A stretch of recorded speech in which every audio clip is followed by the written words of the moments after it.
Jarjuk, Arpanoi Bemba, Gryffindos, Yibs, Jen Seba, Rangoya Osbook, Tangwal, huh?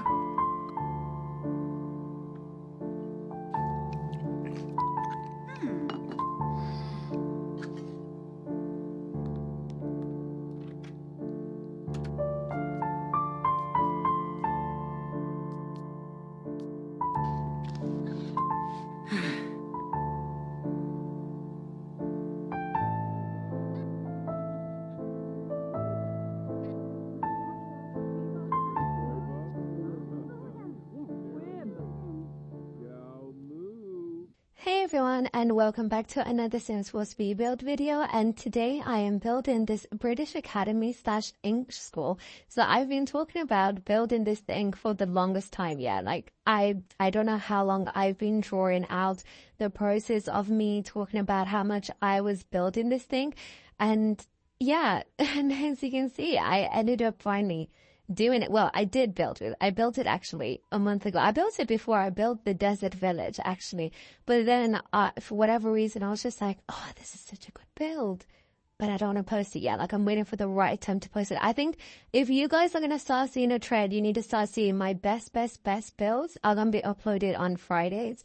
And then like the Monday and the Wednesday, it's going to be quite good builds. And if I'm feeling a bit nice, I will upload on a Sunday, but I'm thinking of doing, because again, my username is EmeraldStories. So I was feeling like maybe I could just like, start, doing stuff that is like, Emerald Stories vibes. Like I've got that thing where it's called Spare, where it shows you what goes on with my spare household. But I thought it might be a little bit of fun if I could just do other little things, like other like cute little things. Because sometimes when I am doing these cinematic intros, specifically this cinematic intro was so much fun to do.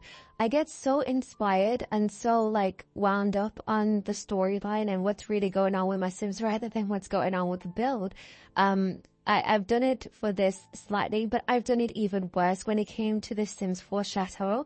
I made a wedding venue, and the intro of that, if somehow you are patient enough with me to sit through the entire laggy intro that is that video, I got so invested within the story of my Sims rather than what's truly going on around my Sims. I mean, what's truly going on with the build, that it ended up being like almost like 2 minutes cinematic intro of just watching my Sims get married rather than actually looking at the build. And sometimes I get too invested within the build itself that the cinematic intro basically becomes tour. Like if you are the type of person to come onto my channel to watch the cinematic intro and watch the tour of the build, like you have so much patience with me, because sometimes these cinematic intros look a little bit too much like the intro of the video.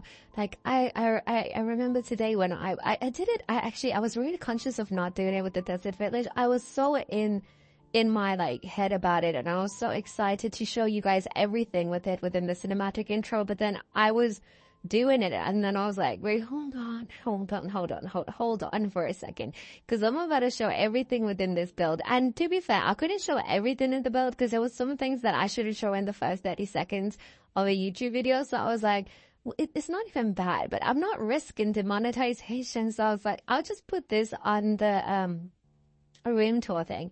But when I was doing it, I was like, I want to show you guys the bathhouses, I want to show you guys the meeting areas, I want to show you guys the little like eating area, I want to show you guys like the lounges, I want to show you everything. But then I was like, wait, so then what is the point of the tour at the end if I do that? Because I get so like invested in what's going on with the build and everything that's going on with the build, as well as what's going on with the sim stories, that I end up kind of like jumping headfirst into like just wanting to record everything, especially within this cinematic intro. With this cinematic intro, you might have saw that I filmed like the teacher a little bit, and I was like, why am I filming the teacher this much? Because honestly, this should be at least like 5 seconds. It's minimal. And that's why I believe in the art of a director's cut of a film and then the actual editor's cut of the film. Because as some of you know, I do films. I do a lot of short films and stuff like that. Since it's such a small indie type of thing, we just kind of do it ourselves, and even though we may have an editor, the editor could also be the director, or the editor could also be the cinematographer, so it's kind of like really like interconnected within it. So when it is the director that is the editor, which is 9 times out of 10 is me, I tend to do a director's cut. I do ask my fellow crewmates, hey, how's this? Is this good? Did I leave this a bit too much? Because the thing is, that's also difficult about being a director and also being like an editor and trying to like mesh the two types of vibes, is that you just kind of want to make sure that you do put your director elements in it. Like, I think one thing that I struggle with a lot when it comes to my short films is that I'm always trying to have that control of a director, but not trying to be an author. Like, it's a really difficult mesh, because sometimes I have had certain projects where I felt like, did I even direct this? Like, I don't feel like this is like me. It doesn't mean it's not necessarily a good film. It's an amazing film, but it doesn't feel like it's me. Like, I look at the end product and I'm happy with it, but I'm like, this isn't me. This is too much influence within other people. But then sometimes I tell myself, like, when I do kind of do things almost too fully my control, like, this is simply on the basis that I'm saying that I have crewmates, because if it's a film that I've made basically by myself, like it was just me and maybe like one other person, then like that's probably mostly my influence. But if it's like, okay, there was 20 other people and I don't feel like this film is me, maybe sometimes I'm like, oh, what did I do wrong? What did I do wrong during this? What should I put my foot down on, and what should I have not put my foot down on? And then it's that particular point when you are directed that you feel like, am I being horrible? Am I being okay? Like, am I being okay? Because there's certain things you're like, oh, I don't want, I have never said I don't want this, but I've said, can we try it this way? Can we do it this way? Can I see it this way? And then it's normally someone else putting the foot down towards me. And then I think that's what really like kind of like clashes when it comes to like me feeling like an imposter director half the time, because it's like, oh, I don't cause a fight, so okay, fine then, let's not go with my idea, let's not do that. And I'm not saying this in the way that the people I work with, I mean, they are the loveliest, most patient people I have ever worked with in my life. They are honestly so kind and so creative and amazing in every single thing that they do. It's just sometimes it's 9 times, it's like, I'll say not 9 times, 7 out of 10 times that it happens. It's normally my fault, because one thing that also like really causes an issue when it comes to making my short films is that I have a really bad personality trait, which is I won't say what I'm mad about. And it's not that I would necessarily be clearly, okay, I was going to say, I won't be clearly angry. Sometimes I am angry, and I think I feel like sometimes I feel like you can't tell. Like I tell myself, oh, you can't tell I'm angry. Like, I'm fine. You can't tell I'm angry. Only for me to then hear like 2 weeks later, hey, you seemed a bit off of the shoe. You seemed a bit angry. Were you okay? And I was like, oh my God, I was really trying not to seem like I was angry with what's going on. Because again, there's another thing of when you're directing, it's like you don't want to be that angry director. You want to be a firm director, and a stern one as well. But you do not want to be like an angry one. You don't want to be one that's like, anytime they don't get their way, they start yelling at people. I've never yelled at someone on set. That's one thing I can say. I've never yelled at nobody on set. But there are certain things that you can see that I clearly was not happy with. Oh, I'm not okay with that. And I try not to do that, just because I would hate it if someone did that to me. Like, I would hate it if I went onto a set with a really huge director and I'm just trying to do my job. And then for whatever reason, the director doesn't seem okay with me. That will feel really intimidating. So I try not to give off that energy either. I don't want to be someone where they like step on eggshells around me, because it's not a fun environment. Like, if I was to say, do you know the philosophy of, do you want to rule by love or do you want to rule by power or fear? I want to rule by love. Well, not rule, but like, do you want to lead by love or do you want to lead by fear? I want to lead by love, because even though you've got a lot more control when you lead by fear, you will never feel the sense of comfort you feel when you lead by love. Yeah, sometimes you will be angry because that control will be completely out of your hands and you will have to like do a lot of things that you may not like. But in that instance, you will always feel a lot more comfortable and a lot more centered compared to if you lead by fear, where you always feel like, okay, I don't really have anyone in my corner because they're just scared of me. Like, I don't like it when people are scared. I like it when people respect me. And I think that's, again, with the director, it's a line that can easily be like blurred, like between respect and fear. Like, does your crew actually respect you, or are they scared of disappointing you? Are they scared of you, or whatever's going on with that? And that's something I'm really, really scared of. How did I get into the topic of me doing films? And but anyway, I was just talking about it. I have an issue of I don't discuss why I'm angry, but sometimes you can tell I'm angry. What I normally do, if it's not in person, if something's like hurt me, that's not in person, I'll just completely go off the grid. Like, I try and make sure that I don't go off the grid when I've got commitments. So for example, if we've got like a lunch date or something, or we've got a class or something, or we've got something we have to do together, I try not to go off the grid. Even if I'm angry for that, I really try and force myself to calm down. It's not an issue. It's really not that serious. I try to calm myself in that way. But if we don't have any commitments, I will go off for like, because the thing is, with the lucky thing about me and my friends is that we don't need to talk all the time. We generally can just like say hi like once a week and that'll be that. Sometimes once a month, and we'll still be fine because we're all still very busy. And what happens sometimes is that I will go completely off the grid for like a week, just trying to calm myself, trying to distract myself from why I'm angry. Because sometimes, and I know I say 9 times out of 10 a lot, but like I'll say generally now, a third of the time where I'm angry is normally something silly on my part, but 2/3 of the time is generally something that like, oh, you've actually hurt me. But I've had way too many instances where I have tried to discuss, okay, not way too many. I think there was like few, but then there was like crucial ones. Like I think it's been so long as well that my brain just won't move past it. But I think because the last time I really had really big issues was like when I was 16 to 17, because that's when I really started doing my whole off the grid thing. But whatever thing during the period of me being 16 to 17, something must have happened in my life. Because one thing I remember is that when I used to confront people, and I would never confront people and say, oh, you hurt me. No, I would have been like, oh, I didn't really like what you did. Like, that kind of made me a bit upset.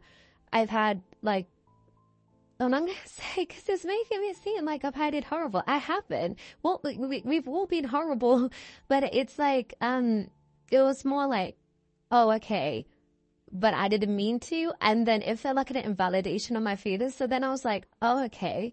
And if I did, if they did kind of get it like a little bit, the apology will always seem so false, because I've got a weird take, but I don't like apologies. I don't like giving them. I don't like receiving them, because I would rather the change of an action or an acknowledgement of an action than an apology. Like if someone said sorry, I like sorry when it's not crucial. Like for example, oh, sorry, I bumped into you. I didn't mean that. Oh, sorry, I was late. Like something like that. I don't mind sorries in that aspect. But if it's like, oh, sorry, I dropped your PC out of the window, that I wouldn't want a sorry in that. I'll be like, I dropped your PC out of the window. That was really bad. I'll try and see if I can round up the money to help fix it. I really didn't mean to do that. I would rather that, Like, I would rather have an extension of a sorry, or I would rather have an acknowledgement and completely leave out the sorry. Like, I don't want to hear the sorry, neither do I want to say the sorry, because 9 times out of 10, when it comes to apologies, it's most likely not half the time, because I've just said 9 times out of 10, but it's mostly pushed on like, oh, now I'm expecting an apology, and then it doesn't feel the same amount of weight. Like, if I can tell someone's expecting an apology for me, it doesn't feel the same amount of weight when I say it. So if I did do someone wrong, like say I'm the one who dropped the PC out the window, I would rather just come up to them and be like, I've tried to raise this much money. I've got 100 or something. I'm going to keep going until I get the money and replace your PC. I really didn't mean to do that. Or if I did mean to do that, I'll be like, that was completely improper of me. I shouldn't have done that. That was immature. I'm going to go and try and get some help about that, because there is no reason why I should damage something as valuable as a PC to you. And I'll just keep trying to get the money and I'll help fix it. Like, I feel like I will be way more satiated with that than a simple, oh, sorry. Like, just say sorry if you bumped into me. Like I've said, just use it in that instant. Don't use it in the other instant. But because the sorry was like pushed like that way back then, I've kind of internalized that if I bring forth my issues with you, you're not going to take them seriously. Or if you do take them seriously, you're going to feel like you need to walk around eggshells with me. So I rather go off the grid, because when I go off the grid, people don't think I'm angry, because I won't tell them I'm angry. I'll just go off the grid. I'll sulk, which is what it is. It's basically sulking. I'm trying to fix it. Honestly, I promise you, I'm trying to fix it. I'll basically sulk, and then I'll come back. They won't know none the wiser, because I'm already a really like slow replier. So, and they're okay with that. So they won't really know none the wiser why I've just suddenly kind of gone off the grid. They'll just think, oh, she's just gone for a second now, she'll come back. Like, that's not as in like I'm flaky, but more of, oh, she just kind of goes off in her own world. Like I told you guys, I like to read. I get so invested in a book, like everything else like glosses over my mind. But they'll be just like, oh, she's just kind of gone off the grid, and come back, and they would not even know that I was even angry in the first place. And that's, I have become accustomed with that method for the last 4 years, because in that way, when I do then interact with them, I don't feel the instant sense of, oh, I feel like you're being weird with me. I feel like you're being odd with me. But the problem is I've evaded conflict so much and made it a habit and a pattern for me to evade conflict, that it has now become resentment, because I just realized recently what resentment truly is. And I was like, oh God, now I need to really fix what's going on with my head, because this could spiral into something crazy. Like, from the definition I saw online, resentment is feeling like you've been hurt by someone, and feeling like it's unresolved hurt. And that's what can happen when you evade conflict. Like, I think what I know, my mind says, hey, talk to them. Tell them, hey, you've hurt me. Because whether they act with you or not, at least they are aware that they've hurt you. And hopefully, if they are as good as a friend as you made them out to be, they'll try and make the steps to not do that again. Or if they do that again, at least maybe they can reflect that, oh, wait, I forgot that she doesn't like that. Like, for example, I don't like it when someone raises the voice at me, or someone's snappy with me. I can't stand it. That's why, again, I try not to do it as a director, because I don't like it when people do it to me. Like, I'm such a tonal person. Like, you can say the most horrible thing to me. Like, you could, for example, you're a bad Sims 4 builder, because you forget, because I'm forgetting that this is a Sims 4 build commentary. I'm almost just doing therapy with myself. But, you could say something that's horrible. It's like, oh, you're a bad Sims 4 builder, which is not necessarily horrible. It's just more like whatever. But you could say, oh, you're a bad Sims 4 builder, and I'll be like, okay. But if you say, like, in a tone like, oh, you're not that good. Like, if you say, okay, like, hear the difference. I'm going to say two statements that mean almost the same thing, but one will annoy me way more than the other. And this is purely coming from a friend, because if it comes from you guys, honestly, I don't mind it. Like, comment whatever you want, really. But if it's like a friend that says to me, oh, you're a bad Sims 4 builder, I'll just be, okay. But then if they say, you're not that good, you're really not that good. Like that would annoy me, because it's like, who are you to say something like that to me? Like, it will instantly put me on like defensive mode, like aggressive and passive aggressive. I can't deal with it. I can't, anything tonal, I can't deal with it. But the words, it's like whatever, rolls off me like the rain. Like it's just whatever, it's a comment, but just don't say it weirdly. But anyway, I went off on a tangent about resentment, directing, and tone when I'm supposed to be talking about this build. But anyway, let me talk about why I did this build. So I've always wanted to build an English/British school, academy, secondary school, whatever you want to call it. For the longest time, I actually had another version of it before. I think if you go on my touring my British builds video somewhere on my channel, I don't know where that thing is gone, but if you go into that video, you will see me say that, oh, look in the top corner and you can see the secondary school I'm building. And I actually think if you find it, it's better than this build. Like, I love this build. It's such a cute build. It's a castle build, but I feel like that one is more true to what an actual English school, like this is like a rarity. The one I've built is a rarity. That one is more common because there's different types, and I've discussed it before. There's different types of English schools, and I'm literally like one of the worst people to be building this, considering my primary school. I think it was only my primary school that had semi-old architecture. Like, I think my primary school was built in the 1920s. Not even 19, maybe. Yeah, I think it was built in the 1920s, and it wasn't originally a primary school, so secondary school. But then my secondary school was a science school, so it was like very postmodern, very modernistic looking. It wasn't extremely modern, but you can tell it was built in the ideologies of mid-century to 80s to like 90s. Like, it's very like flat roofing, windows, very clean kind of thing, like that kind of thing. And then my A-level school was even more modern than that, because my A-level school was actually shut down in 2004. And then it was shut down by Ofsted. And then it was rebuilt, I think maybe like 2009 or something. And it was made ultra modernistic by that. And then my university is just, I wouldn't say it's the UK's epitome of new, but it's one of the newest. Not the newest. It's like less than 100 years old, which is quite young for a university in the UK. And it was all about engineering, the arts, film, business. It was very ultra modern, and everything was either specifically the 60s or it was very, very new. Like, especially in my department when I was doing media, we did a lot of stuff to do with immersive media.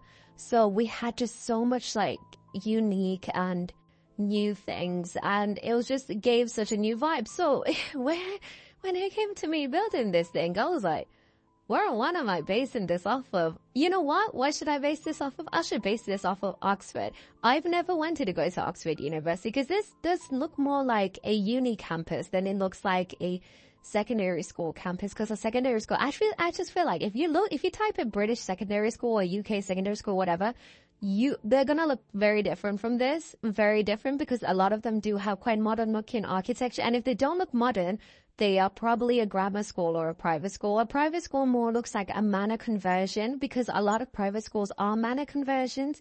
And if it's not a private school, it is it's a grammar school, which I was not able to get in because out of 1,000 people, I came 936. And I'm not salty about it, because I actually really think my secondary school aided me better than that grammar school could ever have done. I think if I went into like grammar school, I would have gone into a completely different field. But yeah, with a lot of older architectural buildings such as this, you will probably see them as grammar schools or private schools. This is more closer to a grammar school because it's a bit bigger. Private schools are quite small. And with it being a little bit bigger, this is more closer to since there are both genders within this, both sexes, within this build, there is, is a co-ed grammar school, because most grammar schools are just, you've got the women's grammar school, you got the men's grammar school. They're normally just one of both, boys or the girls grammar schools, and then there's co-ed for sixth form. Well, that's what I know. And yeah, so this ended up becoming a co-ed looking kind of grammar school, but I didn't just base it off of Oxford. even though, speaking of Oxford, thinking about doing a master's. Don't know of much yet. Not at Oxford, though, because Oxford doesn't really do that much media things, unless they do. I need to double check. I don't know. I don't want to just jump into doing a master's without really thinking about it, but I kind of want to do a master's because I love education. I just don't like essays. I like learning, but I don't like essays. And you know what? I'm going to say this. When university was not bad, it was not bad at all. I did meet a lot of people there, got to do a lot of interesting stuff, learn about a whole new world of technology. That's also my university I got to learn more about gaming and the gaming industry, which was like such a plus. I would never deny the opportunities that university gave to me. It was amazing. But there were certain things that I didn't like about it, and it was certain things that were being taught. Like, you were taught for the essay. And because every single time you do a module, because you do a course in the UK and then you do a module underneath it. And every single module, every term, some of them will be a term, some of them will be 2 terms, depending. But every single time you do a module, it felt like occasionally you're being taught for the module. So it will be like a 2-hour seminar, 3-hour seminar. And every single thing that you're being taught is for the module. And it doesn't feel like, oh, you're teaching this out of passion. It feels like you're teaching this just so you can get me to do it for the essay. And because you're doing it in such a checklist type of way, it's not soaking into me. I have a good general basis of knowledge when it comes to media, like a really good basis when it comes to media, but I am so stupid if you try make me do it in a academic format. Like, I've said it before to one of my lecturers at the time, and I was like, it is a talent, not a skill. And I'm not trying to be cocky with it. I'm being like, because it's not, I don't think to say it's a talent, not a skill is even a compliment in the first place. If I say, oh, I can sing as a talent, but I can't sing as a skill, I'm not saying that as a compliment. I'm saying that as in, I know I can sing, but if you told me to improve on that singing, I wouldn't know how to tell you how to improve on that singing. So I could never really do it as a career type of thing or better myself with it, because I don't know what I'm better in. I just know that I'm doing it.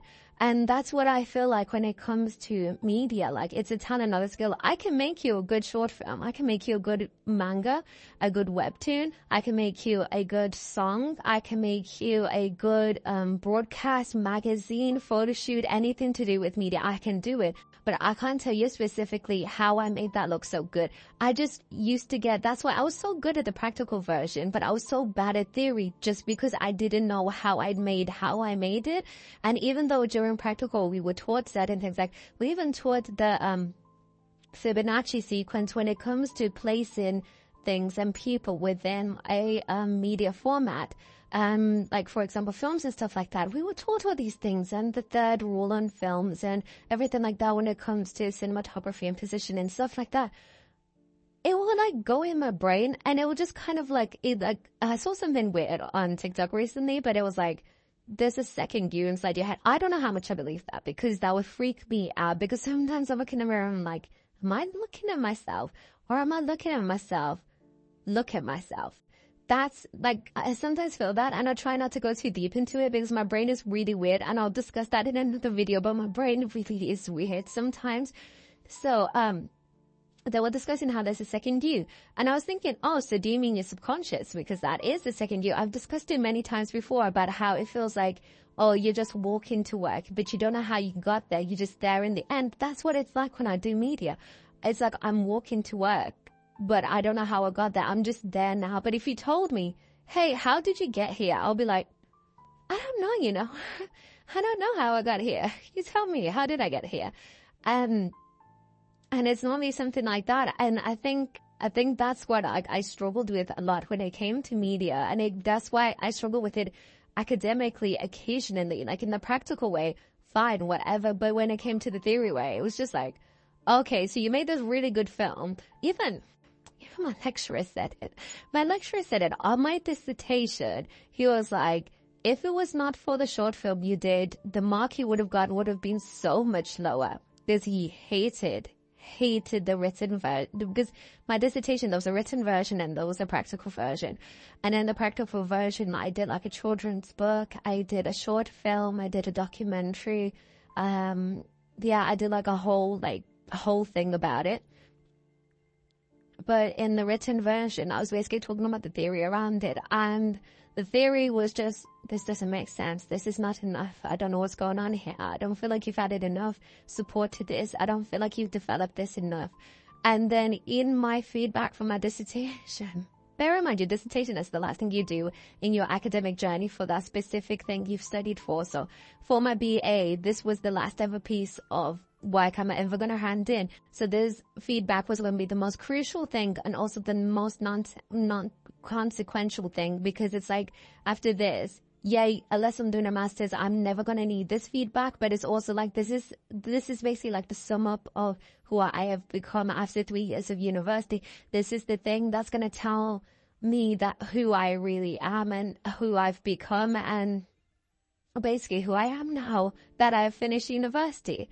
And I read it, and he did not like it, the dissertation. And he also basically suggested me to do a completely different, that I should have done a completely different topic during the entire thing. And you know what? I'm not going to say that it was like horrid of him to say, because I would say one of the issues that I had within my dissertation is that in my dissertation, yeah, I was doing so much, but the problem is I had to do so much.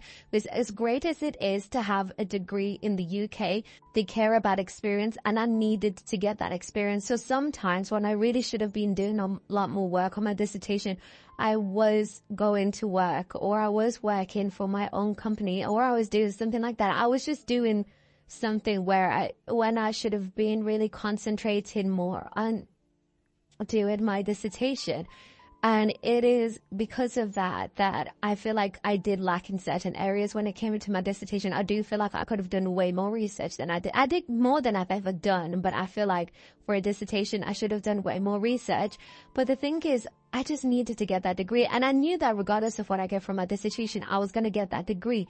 But I needed that experience a lot more, because that's what they care about. They care about your experience. They want to know who you've worked for and what you've done and stuff like that. And I think that's, I guess, it's double-edged sword when it came to that. Yeah, that, and then there was occasional times in the year I was like, I'm not going to go to work, and I'm not going to do the dissertation either. I'm just going to go out and have a meal with my friends, because some people, a lot of people, especially a lot of lecturer people, may tell you that, oh, this is the year you should really be focusing on your dissertation. Let me tell you something right now, as someone who's currently unemployed, postgraduate. It's coming up to a year since I've graduated.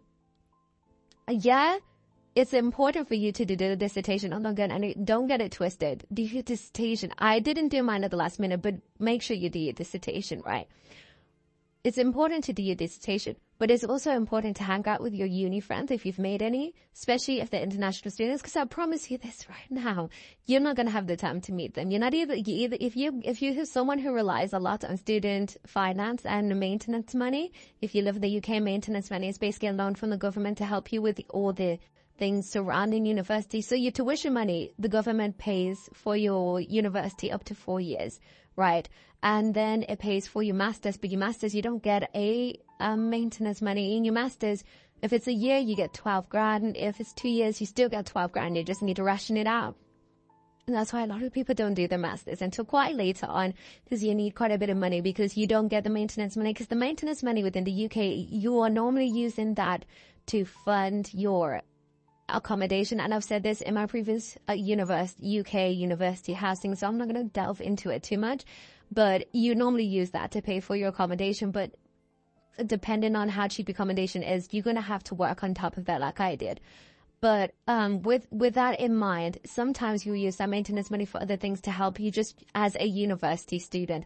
So it might be like, for me, I used it to buy cameras, to buy lighting, tripods, microphones and stuff like that. Some people may even just help them to boost their social life, because the thing is, there's a big emphasis within university.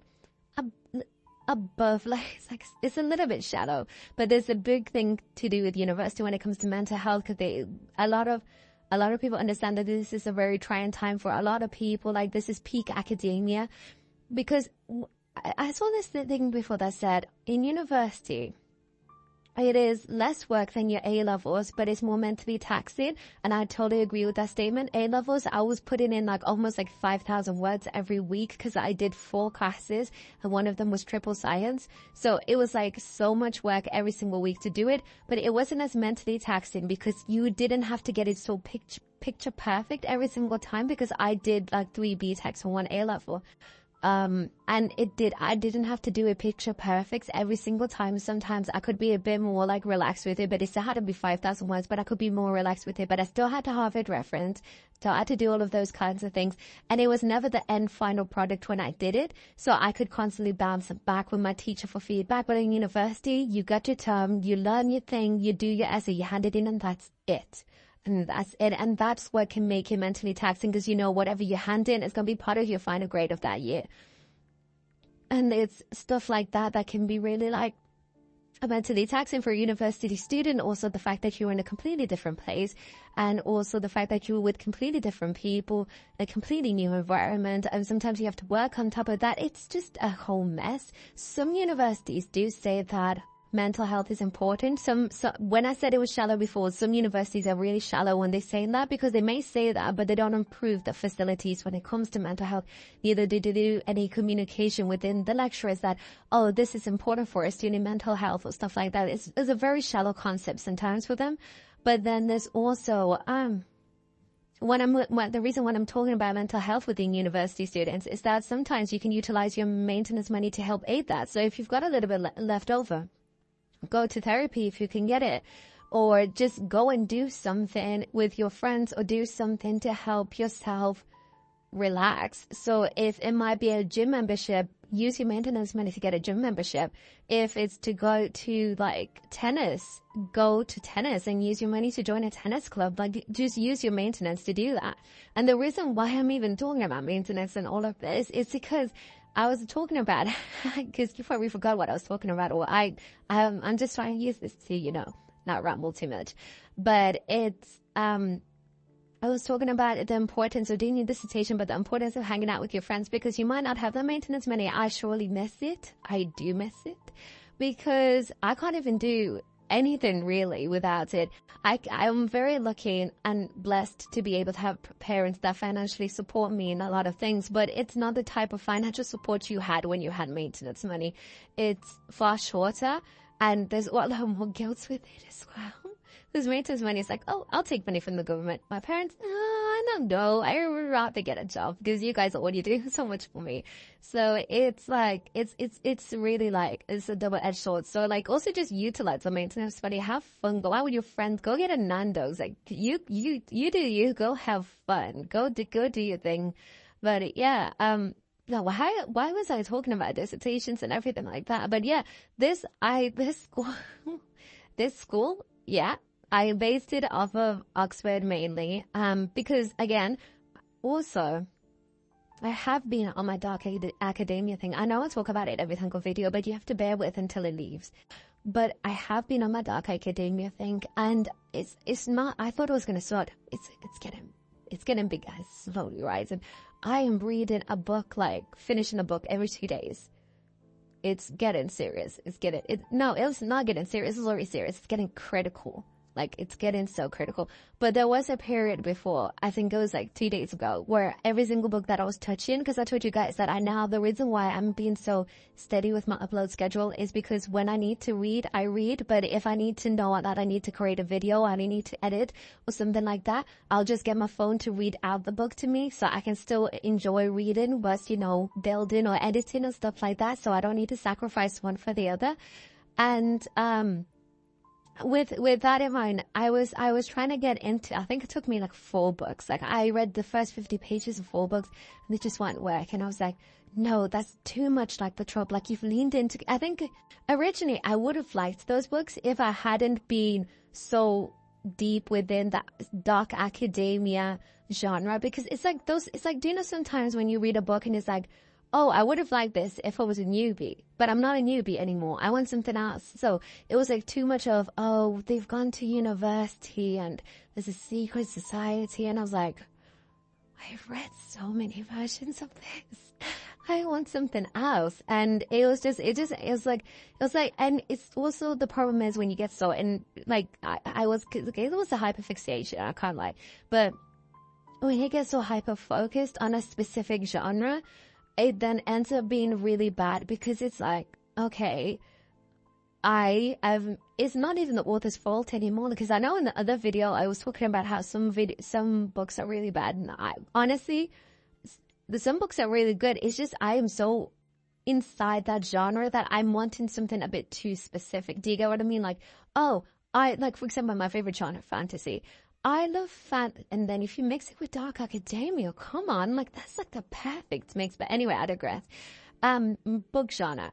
My favorite book genre is fantasy. My favorite genre in film is sci-fi. Just in case any of you are like, wait, I thought you said it was sci-fi. No, films is sci-fi, but books is fantasy, because I feel I'm more immersed in fantasy in books and more immersed in sci-fi when it comes to films. But anyway, I digress.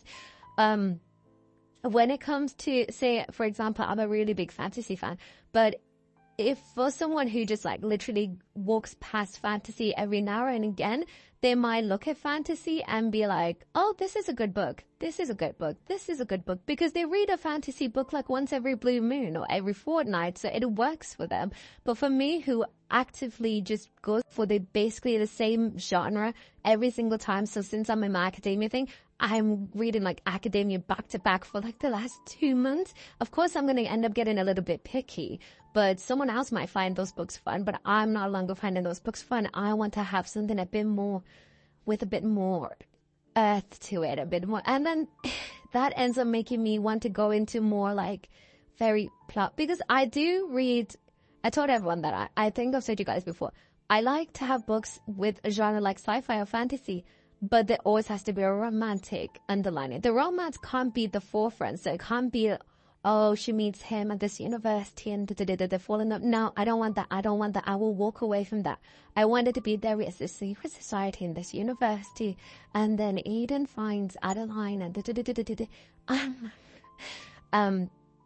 and stuff like that. I want it to be, oh, the secret society is the issue. Not the romance, because the problem is when they make romance the main trope, the main plot within the book, or even the film, sometimes the angst that occurs is so nonsensical. Like, I want to scream half the time. What do you mean miscommunication? I understand humans can misunderstand. I get that.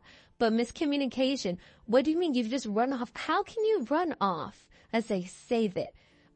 When he's trying to let him explain. No, because I'm going to end up like blasting my mic, because I'm going to end up screaming, but let him explain himself. Because truly, I believe that this patience is a key aspect in a relationship. If you feel like you've been, and I know you're probably going to be like, but in the start of the video, you were talking about how you don't communicate. No, ignore that. I know in the start of the video, I was talking about how I don't communicate. And I know whoever's reading my life right now is frustrated with myself. But I'm not. I do as I say, not as I do, okay? Thank you so much for watching this video. Don't forget to like and subscribe. But if you don't want to, that's also okay. I appreciate you staying this long and listening to all of my ramblings. Also, don't forget to leave a comment down below. I read all of your comments, and I'll see you guys in the next video. Goodbye!